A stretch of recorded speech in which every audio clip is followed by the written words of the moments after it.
आज एक दुखद खबर Bhawanipatna Manikeshwari university vice chancellor सार देहांत हो जाइए। आज सकाल आज देहांत हो जाइए।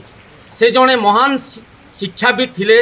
से यूनिवर्सिटी को अनेक आग को नहीं, अनेक शिक्षार्थी को निर्माण करिसेंती, अनेक क्वालिटी एजुकेशन देइसेंती। आसंतु से भाइस चांसलर सार संजय शतपथी सार उपरे आसंतु बुझी नवा। से यूनिवर्सिटी छात्री मान को से भौणी मान को आसंतु बुझी नवा। भौणी आपन ना कौन कोठी आइसेंती को क्लास से पढ़ुचंती कौन कहे आज एत बड़ महान शिक्षाविद जन को हरईदे एक यूनिवर्सिटी भाइस चांसलर सार को केमिति मनरे केमिति कष्ट दउची केते कष्ट दउची टिके कहंतु। निश्चित भाव में बहुत दुख लगे बहुत कम समय विद्यालय मिलता गोटे वर्ष भी आम पाई आम पाखे आउ सर आम बहुत कर यूनिवर्सिटी बहुत कर G20 जो मीट होता से जाते स्टूडेंट मानक नहीं जाते यूनिवर्सिटी को भी बहुत आग को नहीं। निश्चित भाव में दुखी कि आम बहुत कम समय सांगे बिताई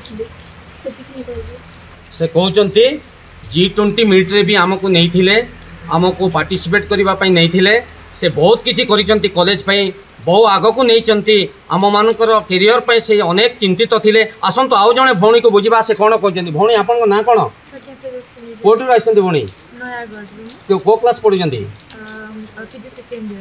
तो आज आज कौन कहे आपनकर भाइस चांसलर सार आज देहांत हो गला।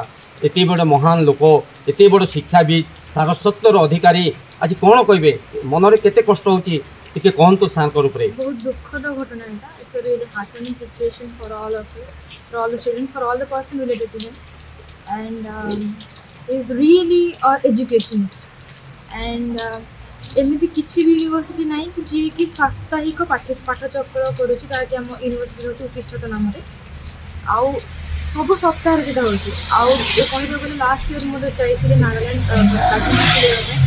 आ बहुत सारा भी जहाँ भी आयोजन करते आमको किसी भी असुविधा पड़े देते आ लास्ट इयर तो मुझे गोटे वर्ष रही तो लास्ट इयर बहुत सारा प्रोग्राम होती आमर होता कि कल्चरल प्रोग्राम होता बहुत धूमधाम होता नुआ प्रोग्राम जोटा कि किसी भी प्रॉब्लम आसी नाला आउ G20 समिट रे सर निजे जाइए दिल्ली न्यू दिल्ली रे जोटा कि से निजे जाइए स्टूडेंट्स मानक नहीं देन आमर जहाँ भी एजुकेशनल जहाँ एजुकेशन हिसाब से किसी भी प्रॉब्लम यूनिवर्सिटी आज पर्यटन किसी भी है नहीं।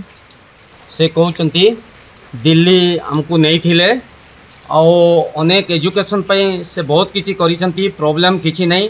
से जड़े आगधाड़ी नायक शिक्षार आगधाड़ी नायक बोली कहते। आसंतु आउ जड़े भौणी को बुझा।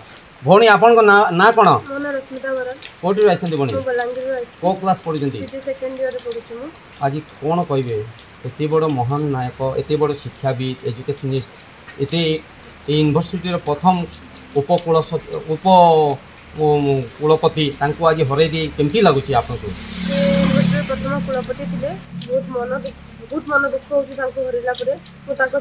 खाली गोटे वर्ष काटी आगुरी जब प्रथम देखा सर जिते भी कहती खाली पाठपढ़ा विषय ही कहती आर नहीं हिस्ट्री पार्ट जो होता आमर हेरिटेज वीक होता भी सर बहुत बड़ हिसाब से करते सर आज अगणार नहांती आमको बहुत दुखित मन होते और जो प्रोग्राम भी हुए सर सबुरे आसिक रखती सबुरे पार्टिसिपेशन प्रेरणा भविष्य में कौन होगा इच्छा करेंगे भविष्य लेक्चर प्रस्तुत इच्छा करेंगे सर देखो भौणी कहते सार प्रेरणा इंस्पिरेशन रे दिने लेक्चरर हेबी एक शिक्षाविद हेबी बोली कहते।